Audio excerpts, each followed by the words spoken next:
সংখ্যানুপাতিক পদ্ধতিতে নির্বাচন, জুলাই গণহত্যার বিচার ও লেভেল প্লেইং ফিল্ড নিশ্চিত সহ ৭ দফা দাবিতে জাতীয় সমাবেশ করছে জামায়াতে ইসলামী। এ নিয়ে আরও জানাতে সমাবেশ স্থল সোহরাওয়ার্দী উদ্যান থেকে যুক্ত হয়েছেন আজহার লিমন।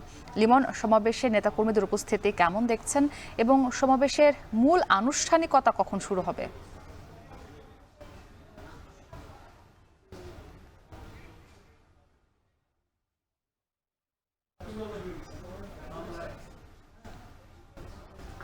যুক্ত হয়েছি বাংলাদেশ জামাত ইসলামীর যে জাতীয় সমাবেশ হচ্ছে সেই সমাবেশের একদম মূল মঞ্চের সামনে থেকে।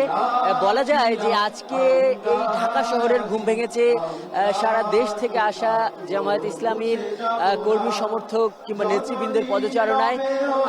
যেটি দেখা যাচ্ছে মূলত যেটি দেখা গেছে যে এই সোহরাওয়ার্দী ৭০ একরের যে সোহরাওয়ার্দী উদ্যান সেটি তো পূর্ণ হয়ে গেছেই, এবং এর আশপাশের যতগুলো সড়ক আছে এই সোহরাওয়ার্দী উদ্যান থেকে বাংলা মোটর, এই সোহরাওয়ার্দী উদ্যান থেকে গুলিস্তান কিংবা পল্টন কিংবা এই ঢাকা বিশ্ববিদ্যালয় এলাকা, সবগুলো এলাকায় কিন্তু একদম এই জামাত ইসলামীর কর্মী সমর্থকদের একদম পদচারণায় পরিপূর্ণ হয়ে গেছে।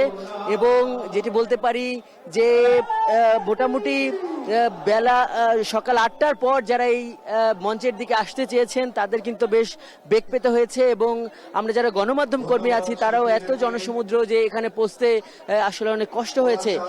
যেটি এখানকার নেতৃবৃন্দরা কয়েকদিন ধরে বলছিলেন যে তারা ইতিহাসের একটা অন্যরকম সমাবেশ করবে, রেকর্ড সংখ্যক লোকের জমায়েত হবে, এবং তারই কিন্তু একটা এই নমুনা বা চিহ্ন এখানে আমরা দেখতে পাচ্ছি। মূলত জামাতের এই সমাবেশটিকে বলা হচ্ছে 7টি দাবিকে সামনে রেখে সমাবেশ। এর মধ্যে মূলত জুলাই সংশ্লিষ্ট দাবি রয়েছে 4টি এবং নির্বাচন সংশ্লিষ্ট দাবি রয়েছে 3টি। জুলাইয়ের দাবিগুলোর মধ্যে শুরুতেই আছে গণঅভ্যুত্থানের শহীদ ও আহত পরিবারের পুনর্বাসন, এরপর আছে জুলাই গণহত্যার বিচার শুরু, প্রয়োজনীয় মৌলিক সংস্কার এবং জুলাই সনদ ও ঘোষণাপত্র বাস্তবায়ন। এই সবগুলোই কিন্তু জুলাই সংশ্লিষ্ট। এবং আর যে 3টি দাবি আছে এগুলো আমরা দেখতে পাচ্ছি যে নির্বাচন সংশ্লিষ্ট। তারা বলছে যে এই নির্বাচনের তারা বক্তব্য বিবৃতি তারা তাদের বিভিন্নভাবে এখানে নানান পরিবেশনার মাধ্যমে তারা জানিয়ে দিতে চাচ্ছে যে লেভেল প্লেইং ফিল্ড এখনো নিশ্চিত হয়নি। এই বিষয়টি তারা নির্বাচনের দাবির মধ্যে রেখেছে। এরপর পিআর পদ্ধতিতে জাতীয় নির্বাচনের তারা দাবি করছে, এবং প্রবাসীদের ভোট প্রদানের যে অধিকার সেটি নিশ্চিত করার কথা বলছে। পিআর পদ্ধতিতে এই নতুন যে একটা নির্বাচনী যে ব্যবস্থা বা পদ্ধতি, এটি নিয়ে কিন্তু এর আগেও আমরা দেখেছি যে এই সোহরাওয়ার্দী উদ্যানে বাংলাদেশ ইসলামী আন্দোলন সহ ইসলামী দলগুলোকে এখানে এক হতে দেখেছি, আমরা এখানে সমাবেশ করতে দেখেছি, এবং রাজনীতির মাঠেও কিন্তু এই পিআর পদ্ধতি, যেটাকে বলা হয় সংখ্যানুপাতিক পদ্ধতি, অর্থাৎ জাতীয় নির্বাচনে যে যত শতাংশ ভোট পাবে সেইভাবে আইনসভায় অর্থাৎ সংসদে তাদের জনপ্রতিনিধি ঠিক হবে।